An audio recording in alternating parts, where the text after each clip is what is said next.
Supreme કોર્ટમાં સુનાવણી। ઈડીની અરજી પર સુપ્રીમ કોર્ટે નોટિસ જાહેર કરી છે।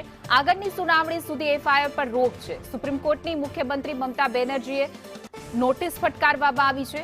સુપ્રીમ કોર્ટની ડીજીપી અને કોલકાતા પોલીસને નોટિસથી વધુ સુનાવણી 3 ફેબ્રુઆરીએ હાથ ધરવામાં આવશે। આ કેસની તપાસ કરાવીશું।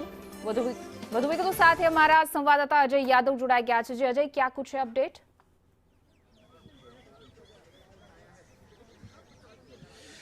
देखिए, एक तरह से पूरे मामले को देखें तो शुरुआती चरण में जो ममता बनर्जी हैं या उनकी कह सकते हैं कि सरकारी मशीनरी है, उसको सीधे तौर पे पहले राउंड में झटका लगा है, क्योंकि ईडी की तरफ से जो याचिका सुप्रीम कोर्ट में डाली गई थी उसमें आरोप लगाया गया था कि जब ईडी की जो कार्रवाई थी यानी रेड था जो आईपीएक के खिलाफ चल रहा था, तो उस वक्त ममता बनर्जी वहां पे आई थी, उनके डीजीपी आए हुए थे, पुलिस कमिश्नर आए थे और ढेर सारे सरकारी महकमा आया था। करीब 15 मिनट तक वहां पे नाटक चला और जिसकी वजह से बहुत सारे ऐसे कागजात थे या कह सकते हैं कि जो सरकारी कार्यवाही थी उस पर बाधा डाला ममता बनर्जी की सरकार ने।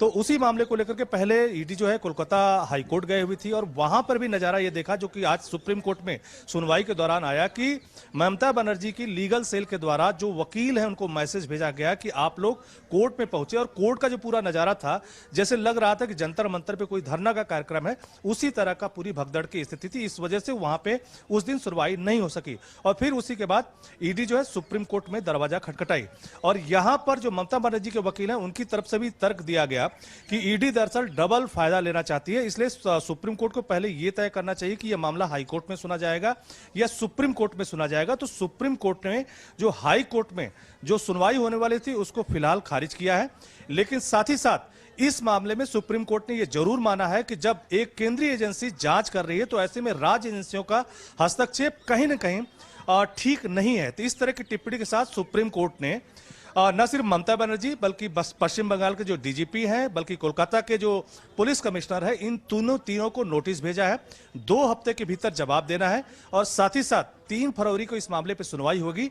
लेकिन साथ ही साथ सुप्रीम कोर्ट ने यह भी कहा है कि जितने भी सीसीटीवी फुटेज है वो किसी भी सूरत में डिस्ट्रॉय नहीं होने चाहिए, उनको संभाल कर रखा जाना चाहिए। तो यानी पहले राउंड में भले ममता बनर्जी को थोड़ा झटका लगा है ठीक विधानसभा चुनाव से पहले, लेकिन ये सुनवाई जो है आगे भी जारी रहेगी। 3 फरवरी को इस मामले में और भी सुनवाई होनी है। जी अजय, समग्र माहिती आपवा बदल आपनो आभार।